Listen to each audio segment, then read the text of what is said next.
नमस्कार साथियों। मैं अक्षय कुमार वर्मा स्वागत करता हूं आपके अपने परिवार एग्जाम कोच में। हम लोगों ने अर्थमेटिक का एक सबसे बढ़िया चैप्टर चालू किया था, परसेंटेज। परसेंटेज में हमने बेसिक में ये जाना था कि कैसे हम लोग फ्रैक्शन से परसेंटेज पे जाते हैं और कैसे परसेंटेज से फ्रैक्शन में आते हैं। मैंने क्या बहुत सारी परसेंटेज बताई भी थी और मैंने सॉल्व भी करके बताई थी कि ऐसे ऐसे आप लोग सॉल्व करेंगे। आशा करता हूँ कि सब लोगों ने आपने सॉल्व की होगी, कायदे से प्रैक्टिस किया होगा। अब हम ताकि हम लोग उस फ्रैक्शन की अगर बात करें तो आप उस फ्रैक्शन से परसेंटेज पे जा सकें और या फिर परसेंटेज से फ्रैक्शन पे आसानी से जा सके। ठीक है, तो कल मैंने सारा, जिसने नहीं देखी है पिछली क्लास देख सकता है मेरी। और उसके बाद आज की क्लास में हम लोग क्वेश्चन करेंगे कैसे हम लोग वही फ्रैक्शंस वही परसेंटेज हम लोग कैसे अपने सवाल में इंप्लीमेंट करेंगे, कैसे कैलकुलेशन में उनको यूज करेंगे, कैसे हम लोग फ्रैक्शन से क्वेश्चन करेंगे। मैंने क्या बताया था बेटा कि जब भी परसेंटेज की वैल्यू इजीली होगी तो हम लोग परसेंटेज मेथड 100 मान के क्वेश्चन को अप्रोच करेंगे। जब भी परसेंटेज की वैल्यू थोड़ा सा डिफिकल्ट होगी,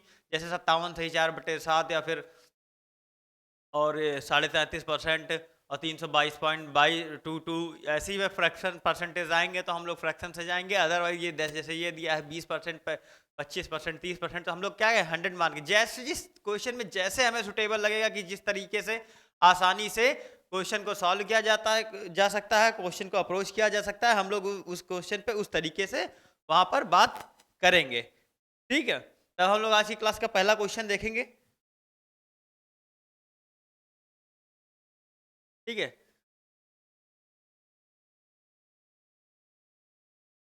पहला क्वेश्चन क्या कह रहा है? पहला क्वेश्चन कह रहा है किसी संख्या में उसी नंबर का 16 सही 2/3% जोड़ दिया जाए तो संख्या 4956 प्राप्त होती है। तो संख्या क्या है?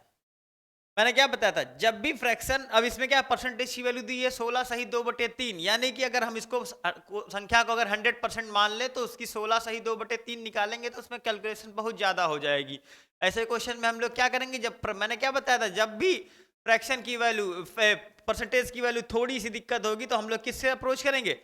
फ्रैक्शन से करेंगे। और 16/3 मैंने क्या बताया था, 16/3 जिनको याद हो मैंने बताया था 1/6। जिन्होंने अभ्यास किया होगा उनको जरूर ये पता होगी 16/3, 16 सही 2/3 की वैल्यू 1/6 होती है। और कैसे होती है कल मैंने बताया भी था सारी चीजें कि परसेंटेज से क्या कैसे होती हैं और फ्रैक्शन से वैल्यू कैसे होती है। ठीक है, अब क्या करा, 16 सही 2/3 की वैल्यू हो गई 1/6। मतलब मैंने क्या बताया था, एक चीज ये भी बताई कि जो डिनोमिनेटर होता है या फिर जो हर होता है वो भी किसी अपनी चीज का क्या होता है, बेस वैल्यू होती है, टोटल वैल्यू होती है।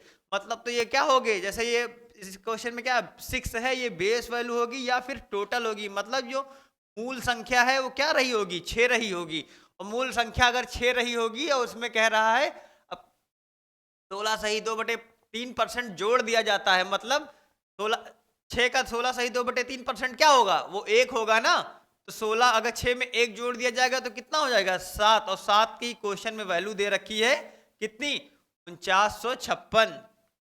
ठीक है, 4956।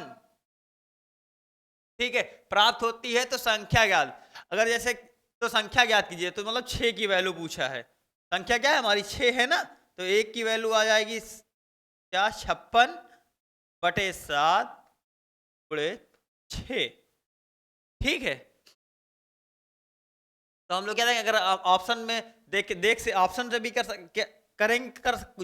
जिस क्वेश्चन में ऑप्शन भी जरूरी होगा उस ऑप्शन से कैसे अप्रोच करेंगे वो भी बताऊंगा, जिसमें कैसे जरूरी होगा हर तरीके से बताऊंगा मैं।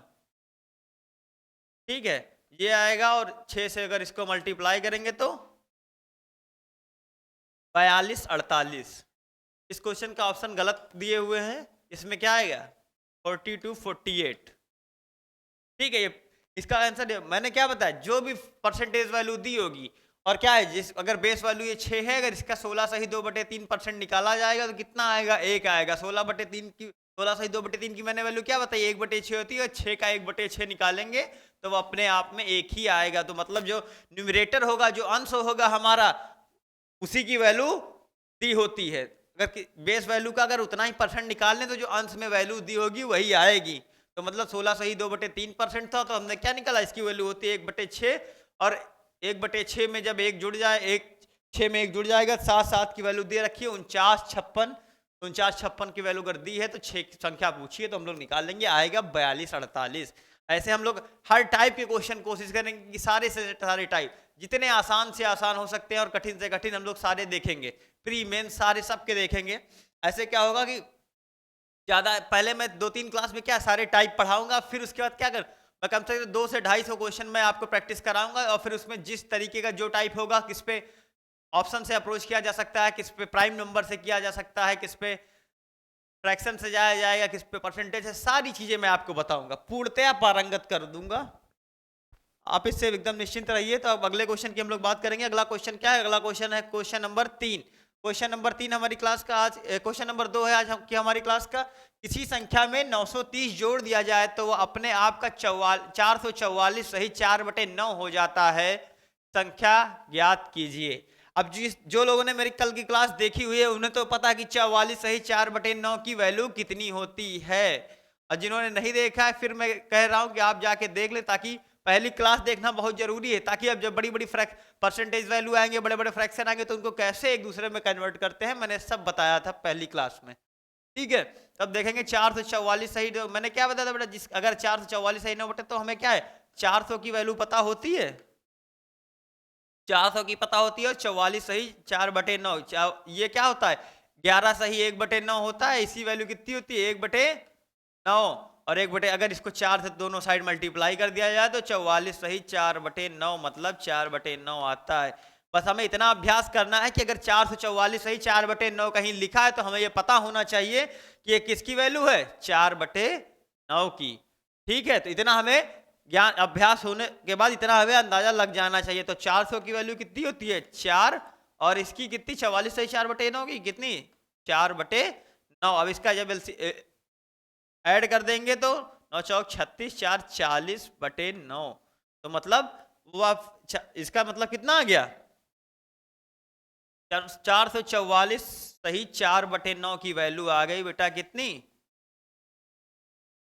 40/9। मतलब हमारी कितनी किसकी बात कर रहा है, संख्या क्या रही होगी, मैंने क्या बताया जो अपान में संख्या होती है वो बेस वैल्यू होती है या फिर टोटल होती है किसी चीज का। अब उसमें क्या कर 930 जोड़ दिया जाए तो अपने आप का 444 सही 4/9% हो जाए, तो संख्या ज्ञात कीजिए।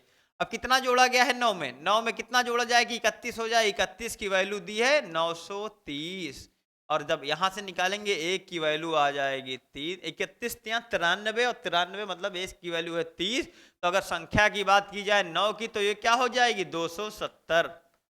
ठीक है, तो हमारा ऑप्शन नंबर बी एकदम सही है। मैंने क्या बताया, अगर हमें ये पता है कि जो बड़ी फ्रैक्शन बड़ी परसेंटेज दी, अगर इनकी हमें फ्रैक्शन वैल्यू तुरंत अगर मन में आ जाए पता हो तो हम लोग तुरंत इसको बिना पेन के हम लोग ये क्वेश्चन सॉल्व कर सकते हैं। भाई मुझे पता है कि 44 सही 4/9 की क्या होती है 444 सही 4/9 की, जैसे हमें याद है परसेंटेज की 40/9 होती है, और हमने क्या देखा डिफरेंस कितने का 31 का, 31 उसी 31 की वैल्यू दी है क्वेश्चन में 930, तो मतलब एक की वैल्यू आ गई 30, अगर एक की वैल्यू आ गई 30 तो बेटा 9 की वैल्यू पता हो जाएगी 9 27 मतलब 270।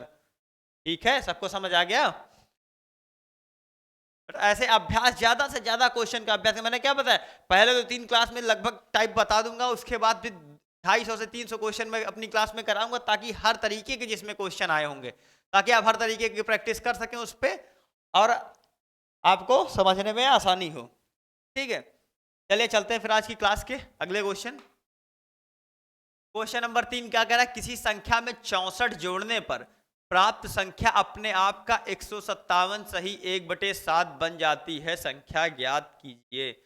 मैंने क्या बताया था, अगर जैसे इसमें क्या है पता हो, जिसको पता होगा कि 157 सही 1/7 की वैल्यू कितनी होगी वो तुरंत इस क्वेश्चन को आसानी से कर लेगा, और जिनको नहीं पता वो एक बार फिर से देख ले। 157 सही 1/7। अब जब ऐसे ही फ्रैक्शन ऐसे ही परसेंटेज दी होती है तो देख के मन घबराने, अरे यार इसको इसमें मल्टीप्लाई करेंगे इसमें, अब वो दिन गए जब ऐसा करते थे। अब हम लोग तुरंत सीधा फ्रैक्शन पे बात करेंगे। अब इसमें इसको क्या लिख सकते हैं 157 100 लिख सकते हैं, और 57 सही 1/7 की मैंने क्या बताई थी, इसकी वैल्यू बताई थी 4/7, इसकी होती है 1 मतलब 7 एकम 7 4 11/7। जैसे ही हम लोग देखेंगे 157 सही 1/7, तो तुरंत मन में क्या आएगा, 11/7 इसकी फ्रैक्शन वैल्यू होती है। अब क्या कह रहा है, मतलब वो संख्या क्या थी, वो संख्या थी 7, मतलब बेस वैल्यू जो है वही संख्या होती है, और उसकी वैल्यू क्या कह रहा है, किसी संख्या में 64 जोड़ने पर, तो मतलब 7 में कितना जोड़ा गया है, 4 जोड़ा गया है, तो 11 हो गई है, मतलब 4 की वैल्यू दी है 64, तो 1 की वैल्यू कितनी आ जाएगी, 16, तो 7 की वैल्यू अगर निकालना है तो 16 सत्ते 112।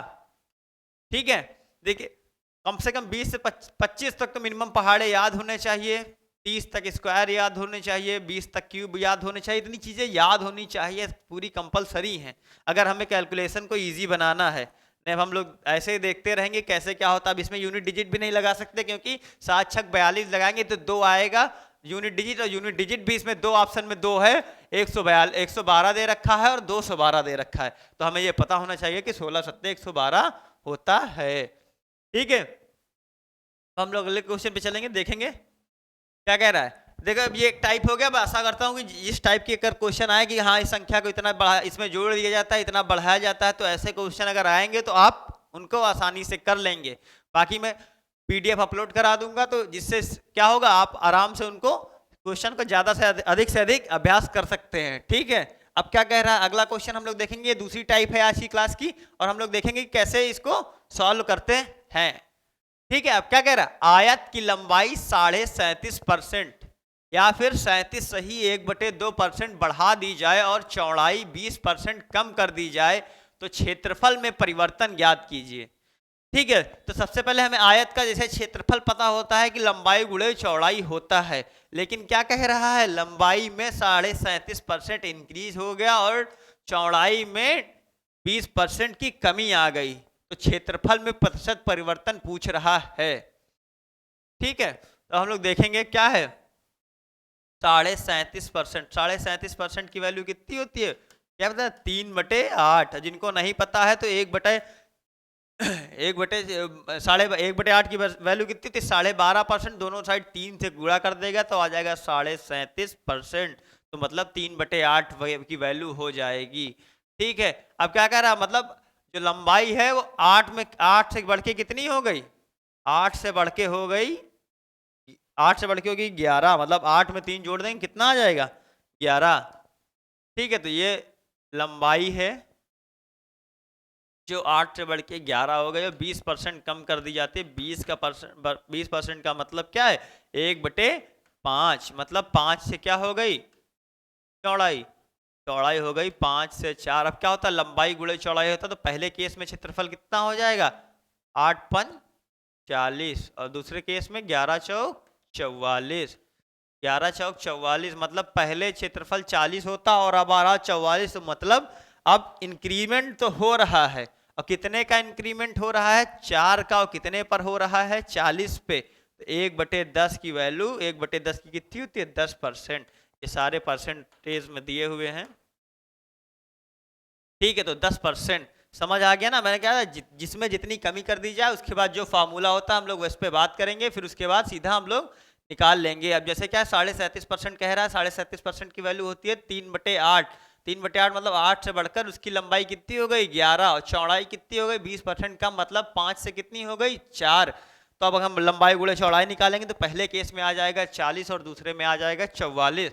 ठीक है, तो अगर हम लोग कितने का डिफरेंस हो गया, 4 का हो गया, और कितने पे हो गया, 40 पे, तो मतलब क्या हुआ, जो कितने पर पूछा जाएगा, पहले से जो भी कहेगा पहले से कितना पड़ गई, तो मतलब पहले वाली वैल्यू अपॉन में आ जाएगी, और 1/10 की वैल्यू कितनी होती है परसेंटेज में, 10%। ठीक है, सबको समझ आ गया।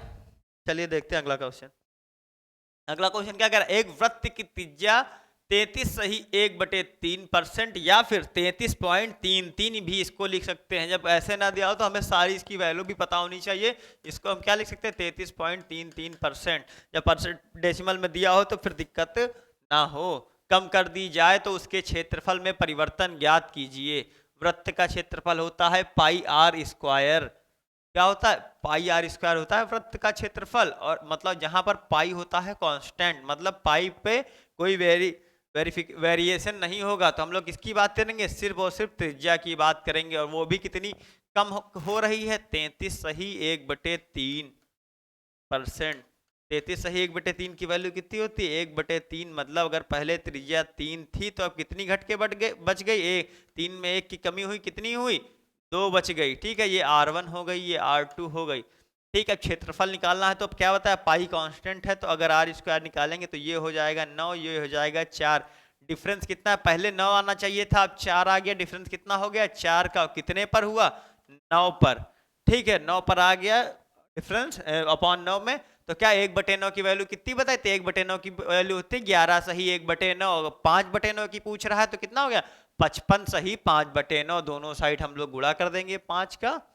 देखो जिनको नहीं समझ आया अभी क्या होगा, अब इससे हम लोग क्या करते हैं? 100 से मल्टीप्लाई करते हैं परसेंटेज में बदलने के लिए, और ये क्या होता है? और मैंने क्या बताया था? 1/9। जितनी हमारी बेसिक, जितनी सारी बेसिक फ्रैक्शन है सब हम लोग उन्हीं को कैलकुलेशन को कम करने के लिए, कैलकुलेशन को इजी करने के लिए वही सारी बेसिक फ्रैक्शंस हम लोग यूज करते हैं फर्दर। तो 1/9 होता है, 1/9 की वैल्यू होती है 11 सही 1/9। दोनों साइड अगर 5 से गुणा कर देंगे तो आ जाएगा 5/9 इक्वल 11 5 55 और 5/9। यही चीज मैंने लिखी है कि 55 सही 5/9 कैसे आ जाएगा। ठीक है, सबको समझ आ गया? अब चलिए बढ़ते हैं फिर आज की क्लास के अगले क्वेश्चन पे। अगले क्वेश्चन आज की क्लास का हम लोग अगला क्वेश्चन देखेंगे। ऐसी इसी तरह क्या है, क्या कह रहा है? किसी बेलन के आधार की त्रिज्या 20% बढ़ा दी जाए तथा ऊंचाई 57.5 सही 1/7% घटा दी जाए तो क्षेत्रफल, तो उसके क्षेत्रफल में परिवर्तन क्या है? बेटा जब भी ऐसे क्वेश्चन पूछेगा तो उसके लिए हमें एरिया का फार्मूला पता होना चाहिए। अब जैसे इसके बेलन का होता है, बेलन का क्या होता है? पाई आर स्क्वायर एच। और जैसा पिछले सवाल में मैंने बताया था कि पाई होती है कांस्टेंट, और त्रिज्या का स्क्वायर करके हम लोग हाइट से उसकी मल्टीप्लाई करा देंगे तो पता चल जाएगा कितना परिवर्तन हो रहा है। 20% त्रिज्या बढ़ा दी जाए, तो त्रिज्या 20% बढ़ा दी जाए मतलब 20% की वैल्यू कितनी होती है? 20% की वैल्यू होती है 1/5। मतलब त्रिज्या 5 से बढ़कर हो गई कितनी? 6। यहाँ पर r होगा, यहाँ पर r स्क्वायर होगा, यहाँ पर h। ठीक है, अब क्या कर? 57 सही 1/7%। और ये भी जिनको पहली क्लास देखे हैं जो लोग, उनको तुरंत पता चल जाएगा कि ये किसकी होती है? 4/7 की वैल्यू होती है। और ये क्या कह रहा है? ऊंचाई घटा दी गई है, मतलब पहले 7 थी, 7 में 4 घट जाएगा, कितना हो जाएगा? 3 हो जाएगा।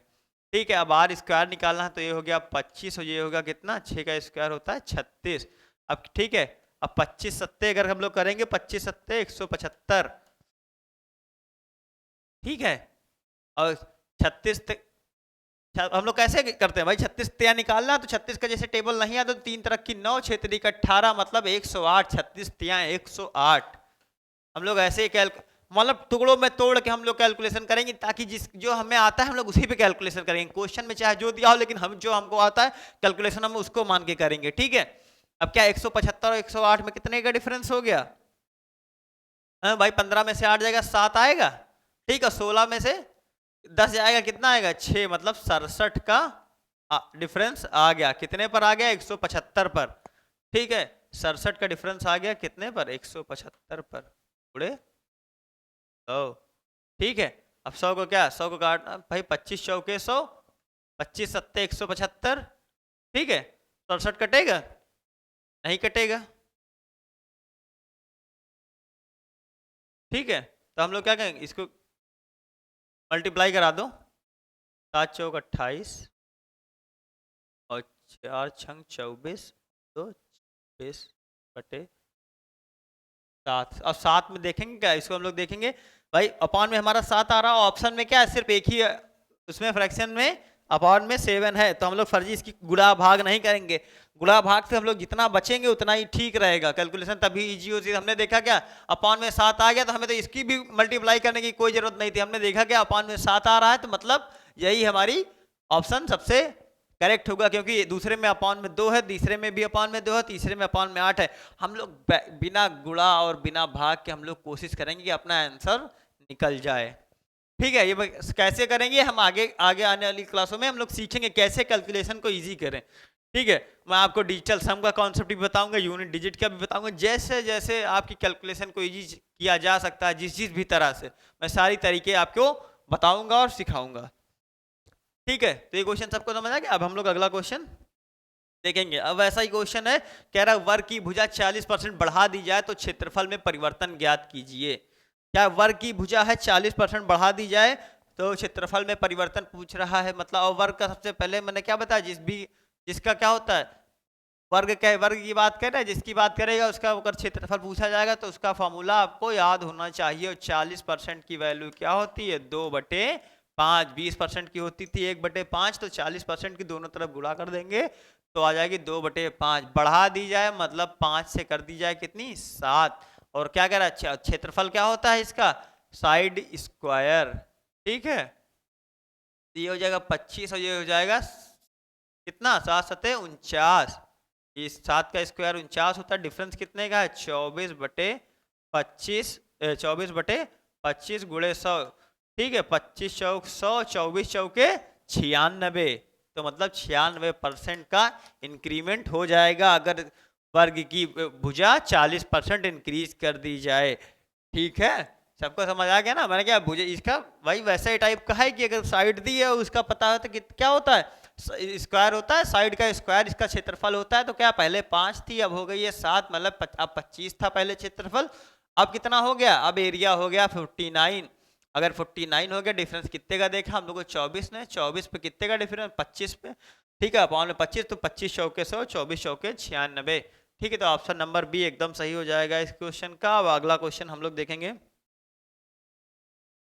Question number 8। क्वेश्चन नंबर 8 कह रहा है आज की क्लास का, देखो बेटा 2 टाइप अब तक पढ़ा चुका हूं कि मैंने जब भी फ्रैक्शन परसेंटेज में दी होती है और पूछता है कि इतना जोड़ दिया जाए इतना घटा दिया जाए तो नई संख्या इतनी आ जाती है, तो मूल संख्या बताइए। एक वो टाइप हो गया। एक मैंने बताया कि अब किसी भी आकृति की, या चाहे वर्ग हो, चाहे बेलन हो, चाहे आयत हो, वर्ग कुछ भी दिया हो, अगर उनका वो दिया होगा तो आप कैसे निकालेंगे वो भी मैंने बता देते हैं। आज की क्लास का तीसरा टाइप है, क्या कह रहा है, एक व्यक्ति किसी संख्या को 4/3 के स्थान पर 3/4 से गुणा कर देता है तो त्रुटि ज्ञात कीजिए। ठीक है, अब वैसे हम लोग नहीं करेंगे कि x मान के हम इसको करेंगे किसी संख्या को 4/3 के स्थान पर गुणा करने पर 3/4 से। अब हम लोग क्या वो संख्या x नहीं मानेंगे, हम लोग वो संख्या ऐसी चीज मानेंगे कि जिसके जो दोनों चीज फ्रैक्शंस दी हैं वो आसानी से कट जाएं। और जब फ्रैक्शन को आसानी से काट, भाई हमारा कैलकुलेशन किनकी वजह से बढ़ता है, जो ये अपॉन में चीजें दी होती हैं। भाई हमको अगर किसी संख्या को 4 से गुणा करना है तो हम आसानी से कर सकते हैं, 3 से गुणा करना है आसानी से कर सकते हैं, लेकिन 4/3 से हो 3/4 से गुणा करना बस यही कठिन काम होता है। तो हम लोग क्या करेंगे, जो फ्रैक्शन मतलब जो कैलकुलेशन है ये अपॉन की वजह से बढ़ती है, हम लोग अपॉन को ही हटा देंगे। अपॉन को हटाना मतलब क्या है, अपॉन को हटाना है तो जो दो संख्याएं दी हैं इन्हीं का एलसीएम ले लीजिए और इसी से ये दोनों संख्याएं डिविजिबल होंगी। जो इनका फ्रैक्शन होगा वो एलसीएम होगा वो दोनों से डिविजिबल होगा। तो 3 और 4 का एलसीएम कितना होगा, 12। तो हमने संख्या क्या मान ली, वो संख्या ही हम वो मान लेंगे 12, ताकि आसानी से दोनों फ्रैक्शंस कट जाएं। ठीक है, अब क्या कह रहा है, गुणा करना था 4/3 से, संख्या हमारी क्या माने 12, 4/3 से गुणा तो 3 चौक 12, मतलब संख्या हमारी 16 थी। लेकिन स्थान गुणा किससे कर दिए, 3/4 से। 3/4 से संख्या हमारी क्या थी, 12 ही थी। तब ये कितनी आ गई है, 9, मतलब संख्या 16 आनी चाहिए थी, आ गई है 9। तो त्रुटि परसेंटेज बताना है तो ये क्या हो, 9 7 16, 7/16 हो गया। ठीक है, इंटू 100। ठीक है, 1/16 की वैल्यू मैंने क्या बताई थी, 1/16 की वैल्यू मैंने बताई थी 6 सही 1/4 या फिर 6.25। ठीक है, अब इसको 7 से मल्टीप्लाई करा देंगे तो 7 छंग 42 हो जाएगा, 7 में मतलब 43 सही 3/4। ठीक है, 43 सही 3/4। ठीक है, तो 43 सही 3/4 होगा यहाँ पर, 43 सही 3/4 ऑप्शन में एकदम सही है। ठीक है, मैंने क्या था, जब भी भाई हमारा कैलकुलेशन बढ़ता है किसकी वजह से, जो अपॉन में चीजें दी होती है इन्हीं की वजह से हमारा कैलकुलेशन बढ़ता है। तो हम लोग क्या करेंगे, संख्या ही ऐसी मान लेंगे कि ये अपॉन वाली चीजें गायब भी हो जाएं। और गायब करना है तो किन्हीं संख्याओं को डिविजिबल करना है किसी चीज से, तो उनका क्या लेंगे, एलसीएम ले लेंगे। तो अपॉन में जो संख्याएं दी होती है हम लोग उनका एलसीएम ले लेंगे और उसके बाद अपनी संख्या को वही मानकर उस पर कैलकुलेशन कर लेंगे। तो मतलब संख्या आनी चाहिए थी 16, आ गई है 9। कितने का डिफरेंस हो गया? 7 का कितने पर हो गया? 16 पर। और 1/16 की वैल्यू मैंने क्या बताई थी? 1/16 की वैल्यू बताई थी 6 सही 1/4। 1/4 भाई, तो उसको 7 से दोनों साइड गुणा कर लेंगे तो आ जाएगा 43 सही 3/4%। ठीक है, ये सबको समझ आ गया? चलिए बढ़ते हैं फिर अगली क्वेश्चन पे। अगला क्वेश्चन क्या कह रहा है?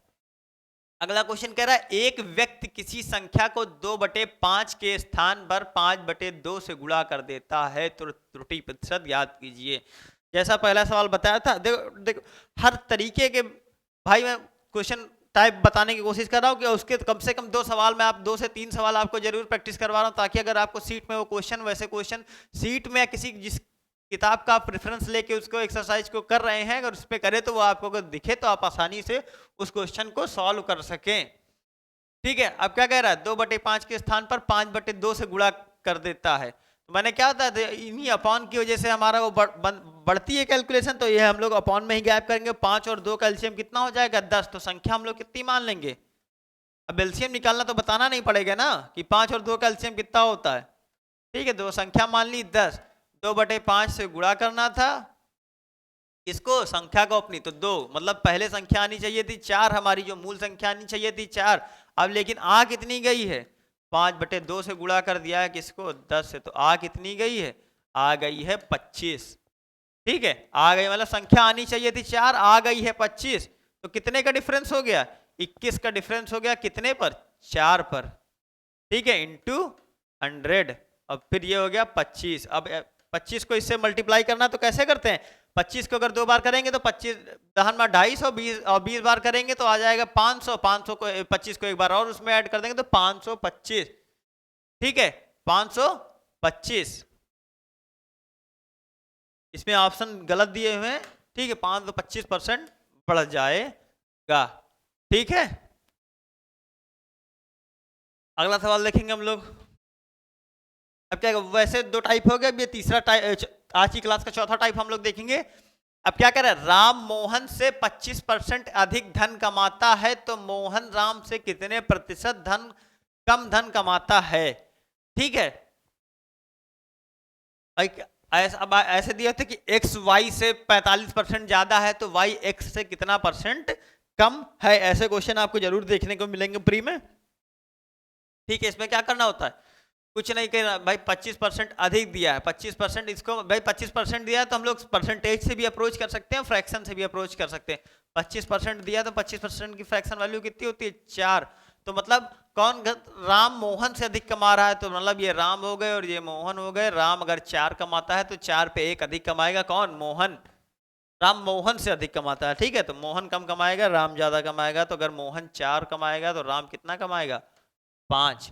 ठीक है, तो मोहन राम से कितने प्रतिशत कम धन कमाता है? तो मोहन कितना कम कमाता है? 1। अगर राम से कितना कम कमाता है, तो मतलब जिससे कहेगा उसके हम लोग अपॉन में कर देंगे। अगर 1/5 की वैल्यू क्या होती है? 20%। ठीक है, तो पहला ऑप्शन एकदम सही हो जाएगा, 20%। ठीक है, 1/5 की वैल्यू होती है 20%। जब ऐसे ही जब आयन अक्सर प्री में देखा होगा कि x y से 70% अधिक है तो y x से कितना परसेंट कम है, ऐसे हम लोग देखेंगे कि ऐसे टाइप के क्वेश्चन हम लोग कर रहे हैं अब। ठीक है, जब सीट कराऊंगा तो अभी ये आपको केवल मैं टाइप बताने के लिए ऐसे ऐसे क्वेश्चन आपको यूज कर रहा हूं। बाकी जब हम लोग सीट कराएंगे तो आप देखेंगे कि कितने बेहतर, मतलब इजी भी रहेंगे, मॉडरेट भी रहेंगे और टफ भी क्वेश्चन उसमें आपको सीट्स में देखने को मिलेंगे। ठीक है, आज की क्लास का अगला क्वेश्चन हम लोग देखेंगे। आज की क्लास का अगला क्वेश्चन क्या कह रहा है? सीता की आय गीता से 57 सही 1/7% अधिक है तो गीता की आय सीता से कितने परसेंट कम है। ठीक है, हम लोग देखेंगे क्या कह रहा है। सीता की आय गीता से 57 सही 1/7%, 57 सही 1/7% की वैल्यू मैंने क्या बताई थी? होती है 4/7। ठीक है, और सीता की आय गीता से अधिक है तो मतलब ये हो गया गीता, ये हो गई सीता। ठीक है, तब गीता कितना कमा रही? मैंने क्या बताया, जो बेस वैल्यू होती है वही होती है। ठीक है, तो सीता अगर 7 कमाएंगी तो 7 पे 4 अधिक कौन कमाएगा? सीता। सीता कितने कमाएंगी? 11 कमाएंगे। डिफरेंस अब क्या कह रहे हैं? गीता की आय सीता से, ठीक है, गीता की आय कितना कम है? 4 का डिफरेंस है। गीता की आय सीता से कितने प्रतिशत कम है? ठीक है, तो कितने परसेंट की, कितने यूनिट की कमी है? 4 की, सीटा से मतलब 11 इंटू 100। ठीक है, 1/11 की मैंने क्या वैल्यू बताई थी? 9 सही 1/11। अगर 4 से दोनों की तरफ मल्टीप्लाई करा देंगे तो कितना हो जाएगा? 36 सही 4/11। मतलब पहला ऑप्शन हमारा एकदम सही हो जाएगा। इसकी वैल्यू होती है 36 सही 4/11।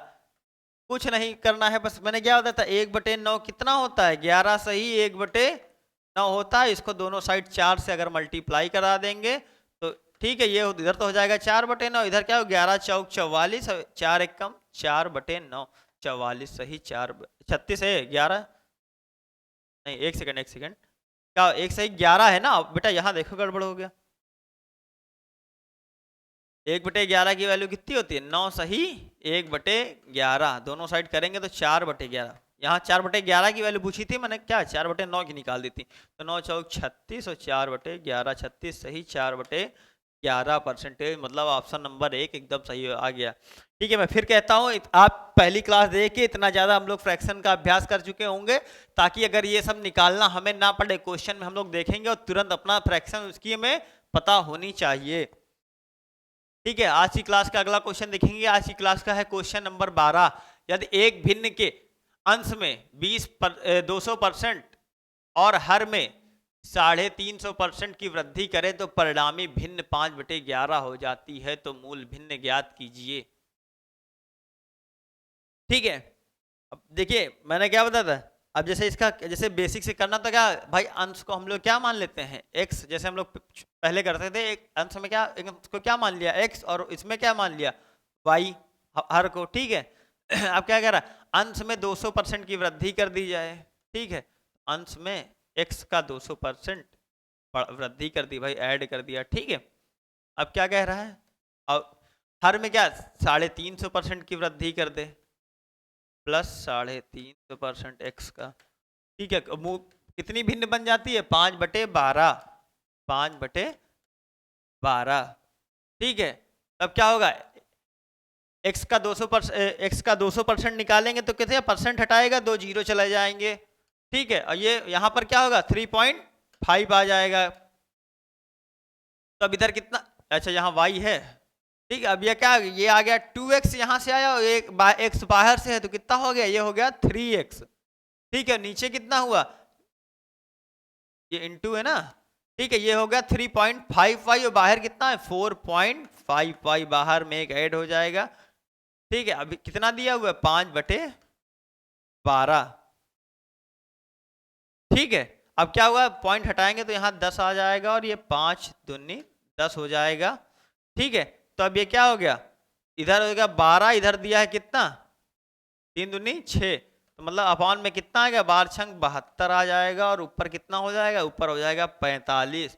ठीक है, अब इसको हम लोग किससे भाई, 3 से कट जाएगा, 15 ત્યાં 45 और ठीक है 3 दूनी 6 और 3 चौक 12, 15/24। तो एक बार किससे कट जाएगा? 2 6, मतलब 3 से फिर कट जाएगा, 5/6।